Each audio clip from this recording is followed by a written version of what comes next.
Netflix was never supposed to become a global giant. In the beginning, it was a tiny company built on an idea everyone considered stupid. Blockbuster dominated the market with thousands of stores, billions in revenue, unlimited marketing budgets, and full control over what people watched. Against this empire, Netflix was nothing. It had no money, no infrastructure, no powerful partners, and no clear future. But the people behind Netflix had something different, an obsession with the future that felt impossible. The world in which they believed simply didn't exist yet. But they were ready to bet everything to make it real, even if it meant destroying the biggest entertainment giant in America. When Netflix started, streaming didn't exist, broadband barely worked, and people thought the internet was only good for email. Nobody believed you could build a movie business on a website. It was an era where people still physically drove to stores to rent DVDs. But Netflix looked at what everyone else ignored. People hated late fees, hated returns, hated waiting in lines, hated walking into a store that didn't have the movie they wanted. And they understood one deep truth. People don't choose the best technology. They choose the easiest experience. Blockbuster believed customers would always return to the store because it was the center of entertainment. Netflix believed customers would leave the store the moment someone offered something simpler. So Netflix launched a subscription model that Blockbuster executives laughed at. Unlimited rentals. No due dates, no late fees, straight to your mailbox. It sounded ridiculous until millions of people tried it and realized it was exactly what they wanted. Netflix didn't beat Blockbuster with money, it beat Blockbuster with psychology. While Blockbuster was earning hundreds of millions from late fees, Netflix was building loyalty by eliminating them. And the more people hated Blockbuster's penalties, the more they loved Netflix's simplicity. But the real turning point came when Netflix realized DVDs were just a bridge. The future wasn't physical at all. The future was instant. No shipping, no waiting, no discs, pure digital entertainment. Blockbuster didn't see it, and even if they did, they were too slow to change. Their entire business model depended on stores. Netflix had no stores to protect, nothing to lose. And so they began preparing for a future nobody else believed in. They built servers, licensing deals, early prototypes of streaming players. Long before the internet was ready. They were investing into a world that still didn't exist. But the moment broadband reached enough homes, Netflix pressed the button and launched streaming. Suddenly everything changed. People realized they could watch whatever they wanted instantly. No ads, no schedules, no cable packages, no waiting, just a clean interface where the viewer had full control. This shift broke the rules of entertainment. TV networks lost power. Cable companies lost power. Blockbuster collapsed under its own weight. Netflix became the new center of gravity for an entire industry. But what truly made Netflix unstoppable was the move from distributor to creator. Instead of just giving people movies, they started producing their own. High-budget originals, risky concepts, projects major studios refused to touch. The world thought Netflix was crazy for spending hundreds of millions on original content. But Netflix knew something the rest of the industry ignored. When you own the content, nobody can copy your library. Nobody can take away your licensing rights. Nobody can pull your biggest shows. And if you produce hits that become cultural phenomena, you don't just entertain people. You shape the entire global conversation. Then came House of Cards, Orange is the New Black, Narcos, Stranger Things, The Crown. Shows that didn't just succeed, they defined eras. People didn't subscribe to Netflix because it had movies. They subscribed because it had stories they couldn't find anywhere else. Netflix built an emotional monopoly, but the real secret was their algorithm. While other studios guessed what people wanted, Netflix measured everything. How long you watched, where you paused, what genres you clicked, what you binged, what you abandoned. They didn't just track behavior, they predicted desire. The platform evolved every day, optimizing personalized recommendations on a global scale. People believed they were choosing content.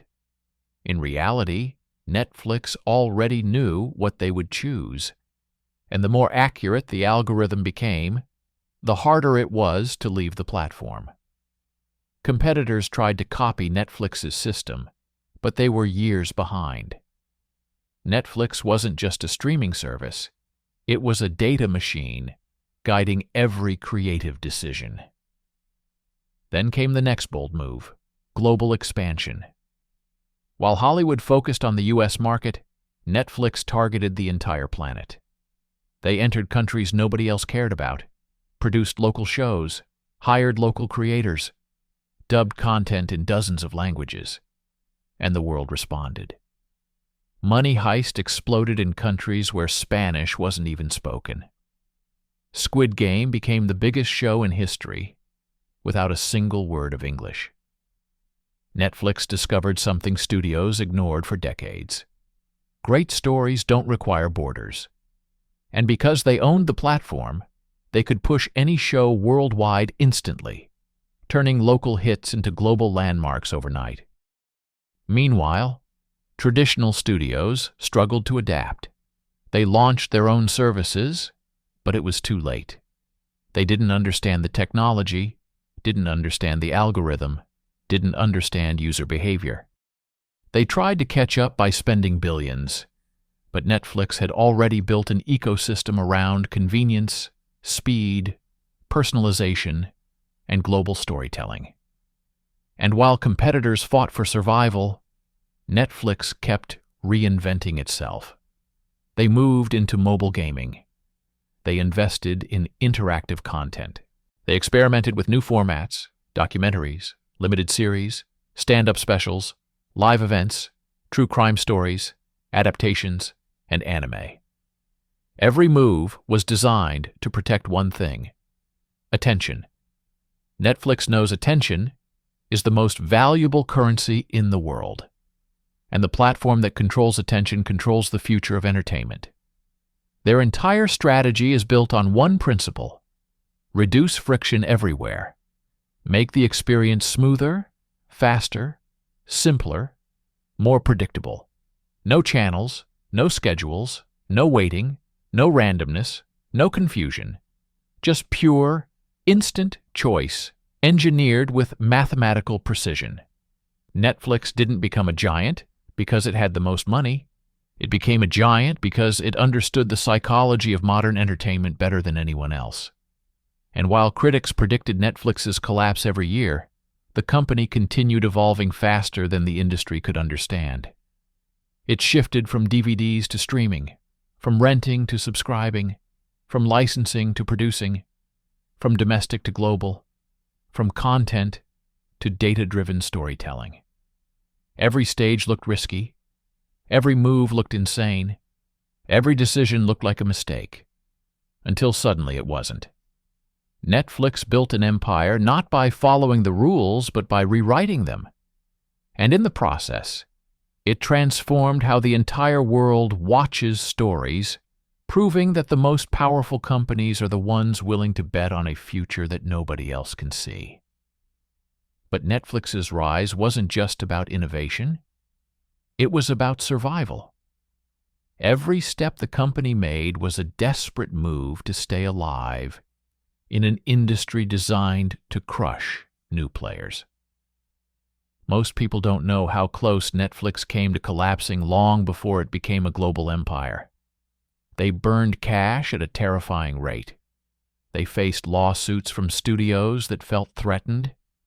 They struggled with logistics, technology failures, and licensing contracts that could end their entire streaming catalog with a single signature. But this chaos forced Netflix to operate with a different mindset.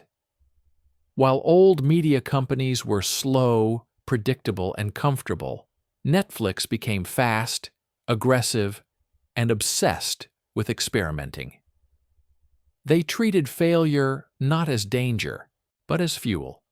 If an idea didn't work, they pivoted instantly. If a show didn't perform, they replaced it. If a region didn't respond, they rebuilt the strategy. This flexibility became their superpower, and it's the exact trait their competitors lacked. Netflix didn't just predict the future of entertainment, they engineered it. The next shift came when Netflix realized the world wasn't watching the same way anymore. People were tired of traditional story structures. They didn't want weekly episodes. They didn't want cliffhangers held hostage for months. They wanted full control over how they consumed stories. And Netflix responded with the binge model. Entire seasons dropped at once. A radical idea studios considered suicide. But Netflix understood viewer psychology better than anyone. They knew once you start a story, your brain demands resolution. The binge model didn't just entertain people. It hooked them. Night after night, episode after episode, hour after hour. And the more time viewers spent watching, the deeper Netflix's brand rooted itself into culture. Soon, binge watching wasn't just a behavior. It was a lifestyle, a ritual, a global phenomenon, and Netflix controlled it. But even at its peak, Netflix understood it couldn't rely on hits forever. The streaming wars were coming. Competitors were preparing to reclaim their content. Licensing deals would expire, shows would disappear, and subscribers wouldn't stay for a shrinking library. So Netflix did something no other company dared to do at the time. They invested billions into building the largest content factory on Earth. They opened studios, production hubs, writing labs, creator networks, and global partnerships. They didn't just license stories, they manufactured them. Their goal was simple: make Netflix the world's biggest storyteller. A company not dependent on Hollywood, but competing with it. Their competitors underestimated this move. They still believed prestige mattered more than speed. They believed quality required traditional filmmaking systems. They believed Hollywood standards couldn't be replicated. They were wrong. Netflix wasn't trying to mimic old Hollywood. They were building a new version of it. Optimized, global, data-driven, and infinitely scalable. And because they didn't have legacy systems slowing them down, they could experiment with formats Hollywood refused to touch. They created docuseries that became cultural landmarks. True crime stories that turned small events into global conversations. Short-form series perfect for mobile audiences. Global productions that mixed languages and cultures in ways studios considered impossible. Netflix wasn't following trends. It was creating them. Then came the international explosion. Netflix noticed something traditional studios completely ignored. Global audiences were starving for stories that reflected their lives, their culture, their fears, their dreams. Hollywood had been exporting American narratives for decades, assuming the world wanted the same formula. But Netflix saw the opposite. Local storytelling had global potential. So they invested aggressively in Korean drama, Spanish thrillers, German mysteries, French sci-fi, Indian epics, Brazilian crime stories, African animations, Middle Eastern dramas. They empowered creators whose voices had never reached a global stage. and the results were unprecedented. Shows from small studios in small countries became global events overnight. Squid Game became the most watched series in history. Money Heist grew into a worldwide symbol of rebellion. Dark turned German television into an international phenomenon. Lupin pushed French storytelling into the spotlight. Each success built on the one before it, reinforcing Netflix's most powerful competitive advantage: cultural diversification. No Hollywood studio had this reach. No broadcaster had this data. No rival had this global creative army. Netflix wasn't just releasing content. It was studying every frame, every story arc, every emotional beat. Their algorithm didn't only predict what people wanted. It shaped what they would want next. It identified micro-genres no studio could see. It revealed patterns in storytelling the human brain couldn't detect. It guided creators, writers, and directors with insights no traditional studio had access to. Netflix evolved from a streaming platform into a storytelling machine guided by mathematical precision. Not because they wanted to replace creativity with numbers, but because they wanted to give creators the tools to understand audiences better than ever before. But massive growth brought massive challenges. Suddenly, Netflix had competitors everywhere. Disney entered with a library of iconic franchises. Amazon launched Prime Video, backed by unlimited funding. HBO Max emerged with the prestige storytelling Netflix admired. Apple threw billions into original productions. Paramount, Peacock, Hulu, and dozens of regional services joined the war. Each one aggressively fighting for attention, subscribers, and cultural relevance. Analysts predicted Netflix's decline. Journalists called it overvalued. Investors panicked. Social media criticized content decisions. For the first time since Blockbuster, Netflix was no longer the only disruptor in the room. But Netflix didn't collapse. Instead, they doubled down on experimentation. They restructured content strategies, reducing volume but increasing impact. They improved curation. They improved marketing. They redesigned the interface. They localized more aggressively. They expanded into games, live events, interactive specials, virtual worlds, AI-assisted production pipelines, and partnerships designed to keep audiences inside the ecosystem longer. While competitors were cutting budgets, Netflix continued pushing forward because they knew something nobody else did. Streaming isn't just a business. It's a long-term psychological habit. The platform that becomes part of daily life wins the war. And Netflix was closer to that than anyone.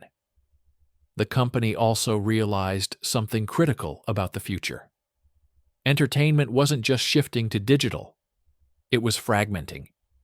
People were watching on phones, tablets, laptops, TVs, VR headsets, in cars, on planes, during commutes, in gyms, in cafes, everywhere. Attention had become the most valuable currency on the planet. And Netflix wasn't competing with Disney or HBO anymore. It was competing with TikTok, with gaming, with YouTube, with social media, with everything that captures the modern mind. To survive this new era, Netflix had to evolve from a passive experience into an active ecosystem. Something people didn't just watch, but returned to daily. Something that offered personalized discovery, emotional connection, and zero friction. That's why they invested heavily in improving user experience, building seamless playback, instant switching, invisible compression, and recommendation systems so refined they feel like intuition. Meanwhile, behind closed doors, Netflix worked on the next major shift: global production automation. using real-time data to decide which shows get renewed, which regions need more content, which genres trend upward, which themes dominate viewer interest, and which story structures maximize completion rates. They weren't controlling creativity. They were optimizing it. And the more data they collected, the more powerful this engine became. Competitors couldn't replicate it because they didn't have Netflix's scale, history, or infrastructure. By the time they understood the strategy, Netflix was already operating years ahead. But even with all these innovations, the true reason Netflix dominates is simple. They earned trust. People trust Netflix to entertain them, to surprise them, to recommend something good, to give them new worlds, new characters, new perspectives. They don't subscribe because of one show. They subscribe because the platform feels reliable, familiar, personal, a place where choice becomes effortless. This emotional connection is Netflix's biggest advantage. You can copy the interface, you can copy the content strategy, you can copy the pricing model, but you cannot copy trust. Netflix's journey isn't finished. The next decade will be the most transformative era in entertainment. AI-generated content, real-time interactive worlds, global virtual audiences, personalized narrative structures that adapt to the viewer. And Netflix is already experimenting with all of it, because their philosophy has never changed. The future belongs to the company willing to disrupt itself before anyone else does. That's what made Netflix unstoppable. Not money, not luck, but the courage to evolve faster than the world expected.